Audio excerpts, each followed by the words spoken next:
Okay, masubukan nga. Hello po.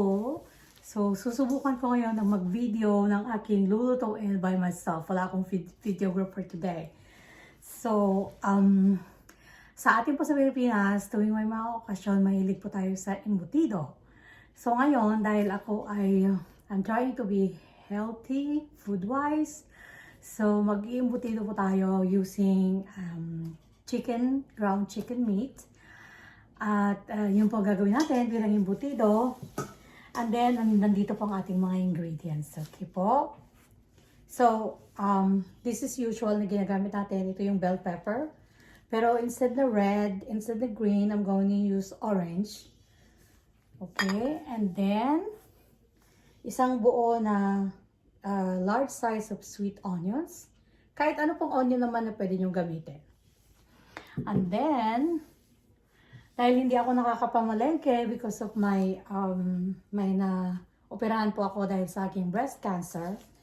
Kung ano meron ako dito sa bahay, kasi nga po practical cooking po tayo, kung anong meron at hindi tayo nakalabas na mamalengke or dahil sa pandemic or dahil sa hindi tayo pwedeng mag-drive, walang masakyan, kung anong meron sa bahay, yun pong gagamitin ko. And I have in the house, meron pa akong apple, so nag-chop po ako ng red apples.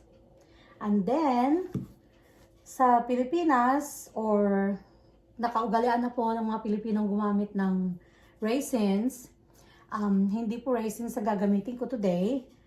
Dahil ang raisins po is bawal po sa isang diabetes patient, which I am a diabetes.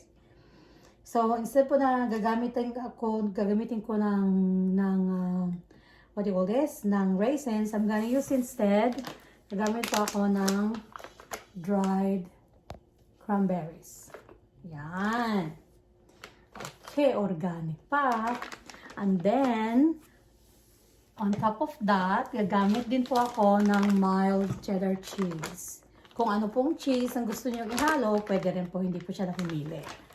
At ang aking gagamiting binder is sa 2.2 pounds ng giniling na manok. Gagamit po ako ng isang itlog lang as a binder.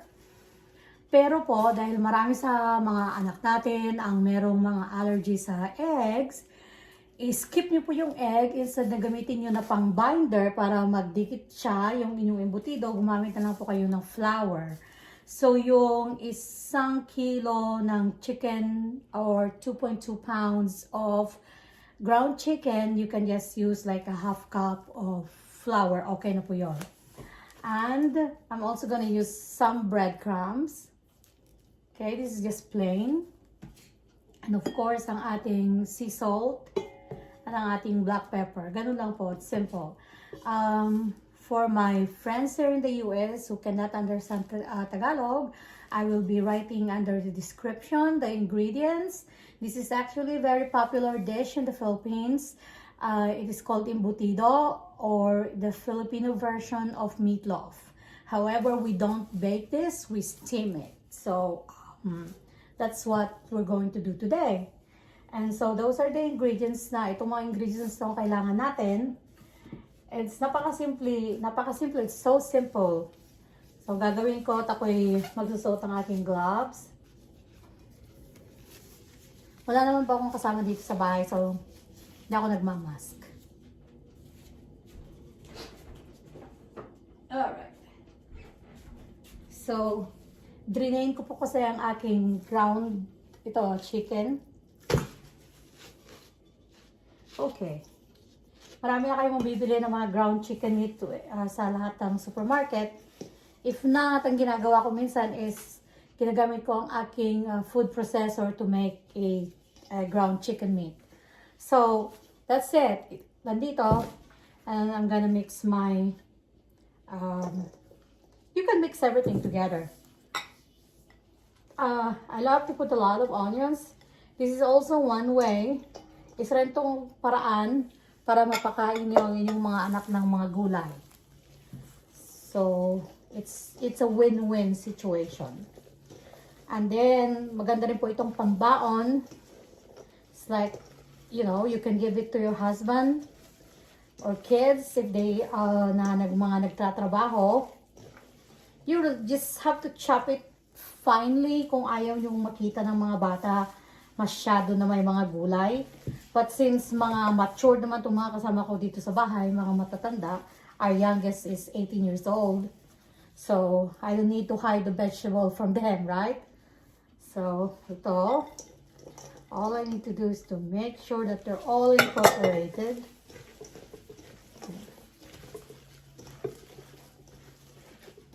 Basta po, pag may allergies ang isa sa mga kakain sa bahay nyo ng itlog, huwag nyo pong lagyan ng itlog, gamitin nyo po ng flour. Gonna put the egg. Keep mixing as you go along.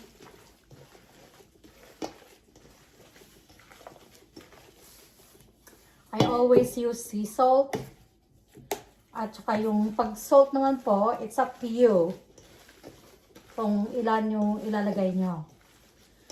So, with this 1 kilo or 2.2 pounds of chicken meat, I'm just gonna use like a 1 teaspoon of salt.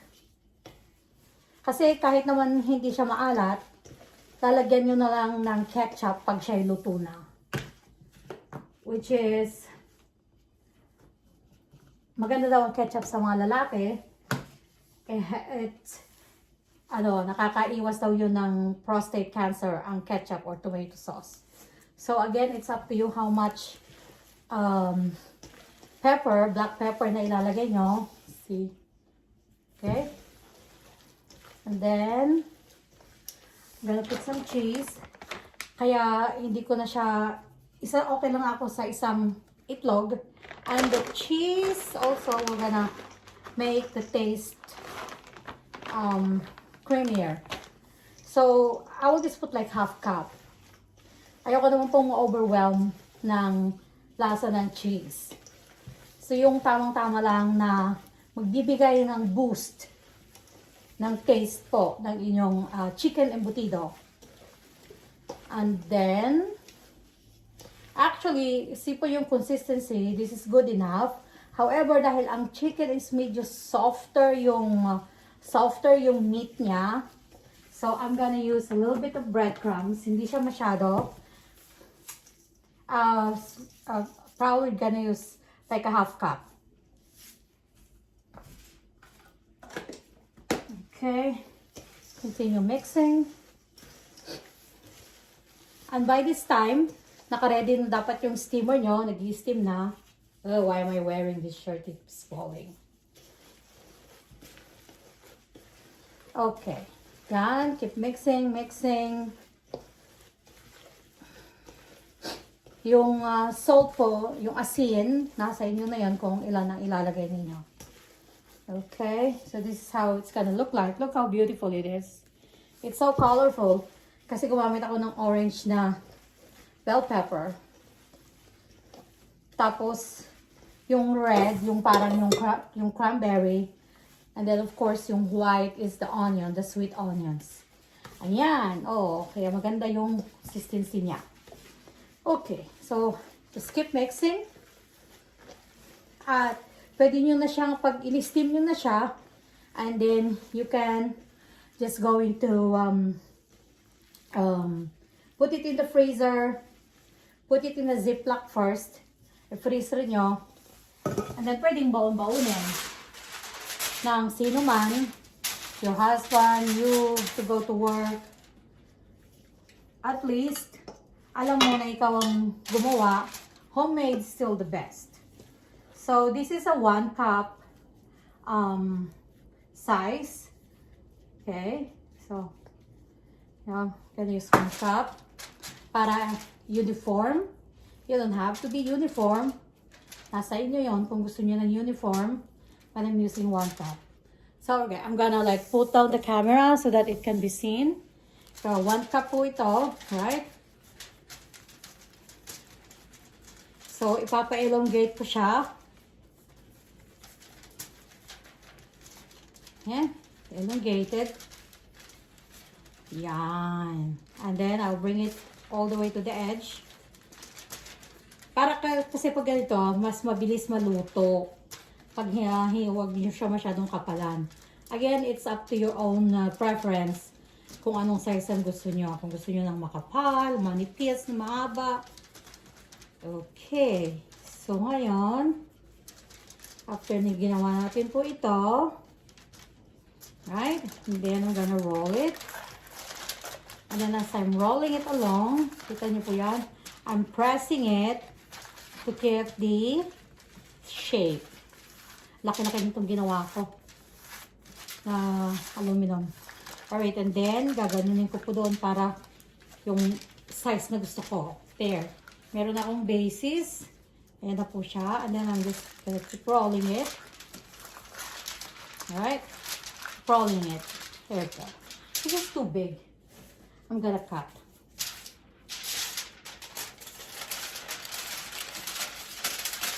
Naubusan kasi ako ng aluminum na naka-ready na yung size.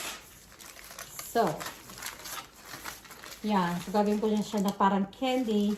I'm just gonna turn it like that a little bit. And then press it. See, you just have to like twist. And boom.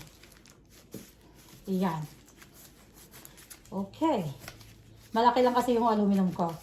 Ito na po. Okay, say then you have that. So, do it again. Let me show you one more time.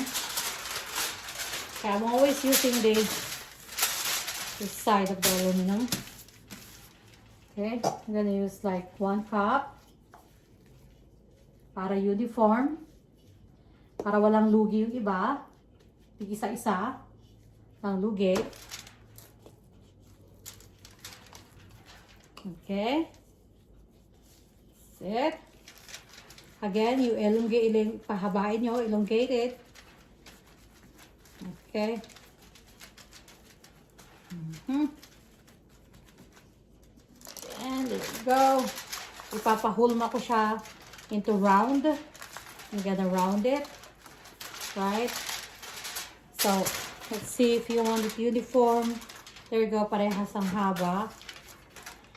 So, yan. Filling it. Okay. Pagbabawas ako. Tubig.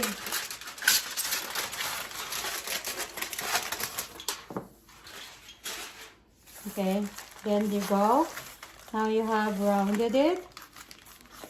Twist a little bit. Very gentle. And do it like that. Or you can cut some more. Para yun. Okay, here you go. There. You have that. Okay, ready na po ang inyong chicken embotido. Now this is ready to be steamed. Steam na lang po natin ito. Steam po natin to ng make sure na yung steamer nyo is pakulawin nyo muna yung tubig para mainit yung talagang nag-steam siya talaga. And then you put your embotido and you steam it for 60 minutes para sure na cook because you want to make sure na lutong-luto talaga yung karne nyo, lalo na at ang mga pakakainin nyo mga bata para sa ganun is walang magkakaroon ng mga sakit-sakit or walang sorry sa mga kumakain, kakaroon ng loose bowel movement. Okay po, so that's it. That's how simple it is. So under the description, susulat ko po doon yung mga ingredients. At please like the video and subscribe po. Don't forget to hit the bell and then share po. Thank you. Kinakailangan ko po ng subscribers. Habang nandito ako sa bahay na nagpapagaling, I still going to have another big operation, surgery na mangyayari sa January. So in the meantime, I will continue posting. And if you have some, recipe na gusto niyo pong i-request, you can just put or write me a message. Okay po. Sige, thank you po. And then I'm going to steam this now. And then you will see the end result later. Bye. Thank you po.